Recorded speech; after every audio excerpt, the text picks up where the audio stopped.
Now for our What in the World segment. We're at the height of commencement season, and across the nation, people are imparting their words of wisdom to newly minted graduates.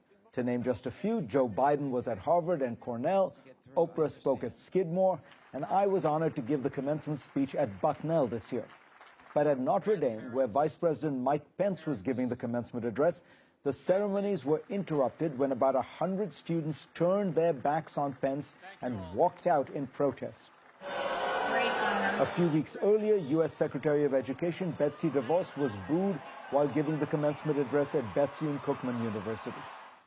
I talked about this issue at Bucknell, and I wanted to share those thoughts here. American universities these days seem committed to every kind of diversity except intellectual diversity. Conservative voices and views, already a besieged minority, are being silenced entirely. The campus thought police have gone after serious conservative thinkers like Heather McDonald and Charles Murray, as well as firebrands like Milo Yiannopoulos and Ann Coulter. Some were disinvited, others booed, interrupted, and intimidated. It's strange that this is happening on college campuses that promise to give their undergraduates a liberal education. The word liberal in this context has nothing to do with today's partisan language, but refers instead to the Latin root, pertaining to liberty. And at the heart of the liberal tradition in the Western world has been freedom of speech. From the beginning, people understood that this meant protecting and listening to speech with which you disagreed. Oliver Wendell Holmes once said that when we protect freedom of thought, we are protecting freedom for the thought that we hate.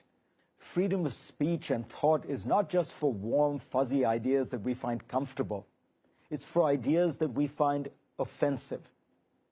There is, as we all know, a kind of anti-intellectualism on the right these days, the denial of facts, of reason, of science. But there is also an anti-intellectualism on the left, an attitude of self-righteousness that says we are so pure, we are so morally superior, we cannot bear to hear an idea with which we disagree. Liberals think they are tolerant, but often they aren't. In 2016, a Pew study found Democrats were more likely to view Republicans as close-minded, but each side scores about the same in terms of close-mindedness and hostility to hearing contrarian views. And large segments on both sides consider the other to be immoral, lazy, dishonest, and unintelligent. This is not just about tolerance for its own sake. The truth is, no one has a monopoly on right or virtue. Listening to other contradictory views will teach us all something and sharpen our own views. One of the greatest dangers in life, whether it be in business or government, is to get trapped in a bubble of groupthink and never ask, what if I'm wrong? What is the best argument on the other side? As I said at Bucknell, there is also a broader benefit to society.